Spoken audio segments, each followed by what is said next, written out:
ইমাম আন্দালুসি রহমতুল্লাহ আলাইহি তিনি কর্ডোবা ইউনিভার্সিটির লেকচারার ছিলেন। স্পেনের সবচেয়ে বড় আলেম, কর্ডোবা ইউনিভার্সিটির লেকচারার ছিলেন তিনি, স্পেনের রাজধানী কর্ডোবা।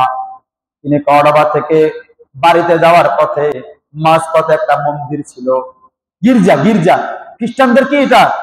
হিন্দুদের একটা মন্দির, খ্রিস্টানদেরটা গির্জা, চার্চ বলা হয় যেটাকে, চার্চ, গির্জা।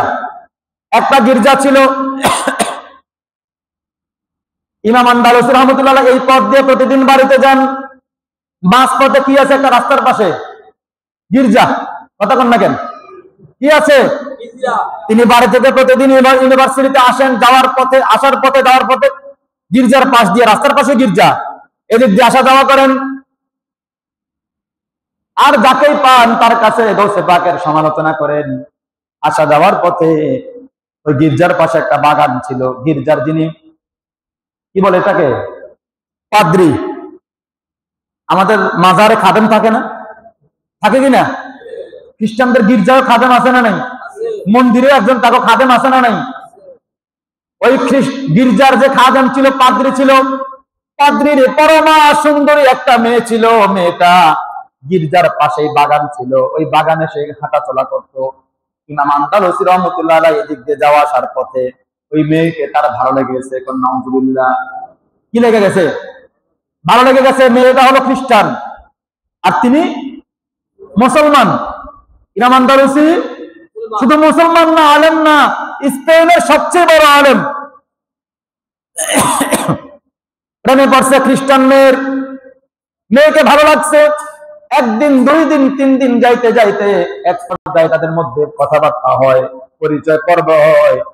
একটা সময়ে তিনি সিদ্ধান্ত নিয়েছেন এই মেয়েকে আমি বিয়ে করবো। নাউজুবিল্লাহ।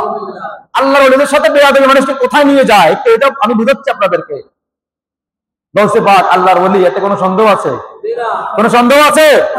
গৌসে পাকের বদনাম করে, গৌসে পাক কোনো প্রতিশোধ নেয় না। খ্রিস্টান মেয়েকে বিয়ে করবে, ফাইনাল সিদ্ধান্ত, কথাবার্তা ফাইনাল। মেয়ের বাবা গির্জার পাদ্রী তাকে ডেকে বললেন, ও আন্দালুসি, তুমি তো মুসলমান, আমরা তো খ্রিস্টান, তুমি আমার মেয়েকে বিয়ে করতে চাইলে আমি তো মুসলমানের কাছে আমার মেয়ে দিয়ে দিব না, তোমাকেও খ্রিস্টান হওয়া লাগবে। এই নাউজুবিল্লাহ কর না কেন? খেলাটা খেলেন কে? আল্লাহ বলেছেন বুখারী বর্ণনা হাদিসে কুদসি, মান আদালি ওয়ালিয়ান ফাকাদ আযানতুহু বিল হারবে। আল্লাহ বলেছেন আল্লাহর ওলিদের সাথে যারা বেয়াদবি করে আমি আল্লাহ তাদের বিরুদ্ধে যুদ্ধ ঘোষণা করি। আমার কথা, আরে বুখারীর বর্ণনা। আল্লাহ বলেছেন হাদিসে কুদসি, আমার ওলিদের সাথে যারা বেয়াদবি করে আমি আল্লাহ তার সাথে কি করি? যুদ্ধ ঘোষণা করি। এখন বেঈমানকে বিয়ে করাই আল্লাহ প্রতিশোধ নেয়, কারণ বেয়াদবি করছে আল্লাহর ওলির সাথে। মেয়ের বাবা তিনি বললেন আমি তো মুসলমানের কাছে মেয়ে বিয়ে দিব না, তোমাকে খ্রিস্টান হওয়া লাগবে। ইমাম আন্দালুসি রহমতুল্লাহ আলাইহি খ্রিস্টান হবেন তিনি সিদ্ধান্ত নিয়েছেন, তারপরেই মেয়েকে বিয়ে করবেন। এমন প্রেমিক করেছে, বিয়ে করবে, প্রয়োজনে খ্রিস্টান হবে।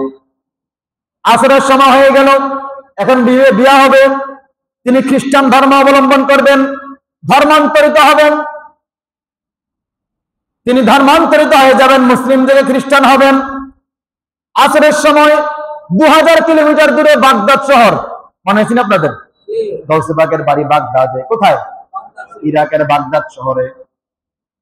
গৌসে পাক আসরের নামাজে রুজু করতেছিলেন। কি করতেছেন? এদিকে গৌসে পাক 2000 কিলোমিটার দূরে ওযু করে আসরের নামাজে, ওইদিকে ইমাম আন্দালুসি বিয়ে করবে খ্রিস্টান হইয়া, খ্রিস্টান মেয়েকে মুসলমান থেকে তিনি খ্রিস্টান হইয়া বিয়ে করবেন, এটা প্রস্তুতি চলছে। এদিকে বিয়ের প্রস্তুতি, ওইদিকে আসর নামাজের প্রস্তুতি। আমাদের একটু মনোযোগ দেন সবাই। গৌসে পাক আব্দুল কাদের জিলানী রাহমাতুল্লাহ আলাইহি ওযু করতেছেন, এমন সময় তিনি বেলায়েতের নজর পড়ে গেল সেই দিকে। আমরা ওদের সময় কুলি করে কিনা, এখন কুলি করে কিনা? কয়বার করি? কয়বার? 3 বার। কুলির পানি আমরা ফেলি কই? আসমানে না জমিনে? কোন দিকে ফেলি? আসমানের দিকে না জমিনের দিকে? গৌসে পাক আব্দুল কাদের জিলানী কুলির পানি দুইবার ফেললেন জমিনে, আর একবার আসমানের দিকে মারলেন। কুলির পানি দুইবার দিলেন জমিনে, একবার দিলেন কোন দিকে? আসমানের দিকে। ওযু শেষ, নামাজ হইল। নামাজের পরে তিনার মুরিদরা বললেন, হুজুর কত নামাজ আপনার পিছনে পড়েছি, কোনদিন তো এরকম ওযু করতে আর দেখি নাই।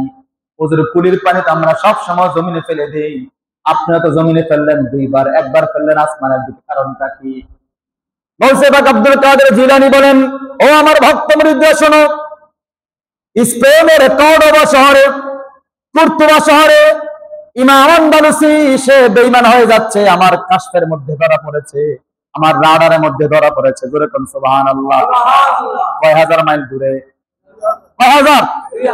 2000 মাইল দূরে ইমাম আন্দালুসি। এটাকে বলা হয় ইলমুল মুকাশাফা। কাশফ। কাশফ মানে আমাদের দুইটা চোখ আছে না নাই? কাফেরদের দুই চোখ আছে না নাই? কিন্তু আল্লাহর ওলি যারা, তাদের এই দুই চোখের বাইরে আরো দুইটা চোখ আছে। এটা কলবে। কোথায়? এই কলবের চোখ দিয়া তারা দেখে, এটাকে বলা হয় কাশফ। কি বলা হয়? কাশফ। ইলমুল মুকাশাফা, কাশফের ইলম যাদের আছে, মিল্লাদুন্না ইলমা, আল্লাহ বলেন ওয়া আল্লামনাহু মিল্লাদুন্না ইলমা। মিল্লাদুন্না ইলমা যারা পেয়েছে, বেলায়েতের ইলম যারা পেয়েছে, তাদের এই দুই চোখ বন্ধ করলেও তারা দেখতে পায়। ঠিক না ঠিক? কথা কোন ঠিক না ঠিক? আমরা চোখ বন্ধ করলে, দু চোখ বন্ধ করলে কিছুই দেখি না। আল্লাহর ওলিরা দু চোখ বন্ধ করলে সব কিছু দেখার ক্ষমতা আছে না নাই? এই ক্ষমতা দিয়েছেন কে? গৌসে পাক বলেন, আমি দেখলাম ইমাম আন্দালুসি বেঈমান হয়ে যাচ্ছে, এই জন্য আমি দুইবার কুলির পানি ফেললাম জমিনে, একবার ফেললাম আসমানের দিকে। ভক্তরা বলে, হুজুর আপনার কুলির পানি তো আন্দালুস শহরে পৌঁছবে না, কর্ডোবা শহরে পৌঁছবে না। আমার পানি দেওয়ার দায়িত্ব আমার, আর এই পানি ইমাম আন্দালুসের গায়ে পৌঁছে দেওয়ার দায়িত্ব আমার আল্লাহ। সুবহানাল্লাহ। গৌসে পাক যখন কুলির পানি উপরের দিকে, কুলির পানি উপরের দিকে ফেলে দিলেন, এই পানি গিয়া ইমাম আন্দালুসের গায়ে যখন পড়েছে, সুবহানাল্লাহ বলেন না? কয় হাজার কিলোমিটার দূরে? 2000 কিলোমিটার দূরে কুলির পানি যায়। এই যায় কিনা? আপনি আমি এখান থেকে কচুয়া গেলে মিনিমাম আমাদের 10,000 কদম লাগবে। ঠিক না বেটি? ধরেন 5000 অথবা 1000 লাগবে নি? 1000 কদম তো লাগবে। হাইটা গেলে আল্লাহ ওলি যারা, তাদের লাগবে 1 কদম বা 2 কদম। ঠিক না বেটি? এমনি আল্লাহ বলেন 17 নম্বর পারা 10 নম্বর পৃষ্ঠার 4 নম্বর লাইন, আল্লাহ বলেন আন্নাল আরদা ইয়ারযুহা ইবাদিয়াস সালিহুন। আমার ওলি যারা, আমার নেককার মুত্তাকি পরহেজগার যারা, তারা যখন জমিনে নামে, আমি আল্লাহ জমিনকে ভাঁজ করে দেই। আমি আল্লাহ জমিনকে ভাঁজ করে দেই। আপনি বিশাল বড় একটা কাগজকে ভাঁজ করে ছোট করে এটুকু করতে পারবেন না? এই কথা কন না কেন? একটা 12 হাতের শাড়ি যখন দোকানদার বিক্রি করে, এটা কি এত বড় করে রাখে না ছোট করে ভাঁজ করে রাখে? খুললে কত বড় হয়? 12 হাত। ঠিক না? ঠিক। আল্লাহর ওলিরা যখন জমিনে নামে, যখন নজর দেয়, আল্লাহ দুনিয়া সংকুচিত করে দেয়। এই জন্য গৌসে পাক বলেছেন, নাযারতু ইলা বিলাদিল্লাহি জামান কাখারাদালাতিন আলা হুকমি ইত্তিসালি। তোমরা দুনিয়ার মানুষ, সারা দুনিয়াটা আমার কাছে একটা সরিষা দানার মতো। হাতের তালুতে যদি একটা সরিষা দানা থাকে, তুমি যখন স্পষ্ট যেমন দেখতে পাও, আমি গৌসে পাকের কাছে সারা দুনিয়াতে এরকম একটা সরিষা দানার মতো। হাতের তালুর কাছে যেমন স্পষ্ট দেখা যায়, আমি সারা দুনিয়া তেমন স্পষ্ট দেখি। আল্লাহর ওলিদের ক্ষমতা আছে না নাই? ভাইয়েরা আমার, ইমাম আন্দালুসি রহমতুল্লাহ আলাইহি গায়ে যখন পানি পড়লো, তিনি বেঈমান হয়ে যাবেন। এখনই খ্রিস্টান ধর্ম গ্রহণ করে মেয়েকে বিয়ে করবেন। যখন আমার গৌসে পাকের পানি তার গায়ে পড়েছে, সাথে সাথে তার হুঁশ চলে আসছে, হায় হায় আমি কি করতেছিলাম এতক্ষণ, আমি তো ভুল পথে চলে যাচ্ছিলাম, আমি তো রাস্তা ছেড়ে দিয়েছি। তিনার জ্ঞান ফিরে চলে আসলো, তিনি ভুল পথ থেকে সরে কোরআনের পথে চলে আসলেন। তিনি বেহুশের মতো হয়ে গেলেন, আর চিন্তা করা শুরু করে দিলেন, আমি কি করতেছিলাম, হায় হায় আমি তো বেঈমান হয়ে যাচ্ছিলাম। আল্লাহ আমাকে রহম করেছে, দয়া করেছে। তিনি বিয়ে না করে তওবা করে এখান থেকে চলে গেছে বাড়িতে। জোরে কোন সুবহানাল্লাহ। পরের দিন সকালবেলা গৌসে পাকের দরবারে গিয়া ক্ষমা চাইয়া গৌসে পাকের হাতে হাত দিয়া বায়াত গ্রহণ করে ফেলেছে। সুবহানাল্লাহ। আল্লাহর ওলি চাইলে 2000 কেন 10,000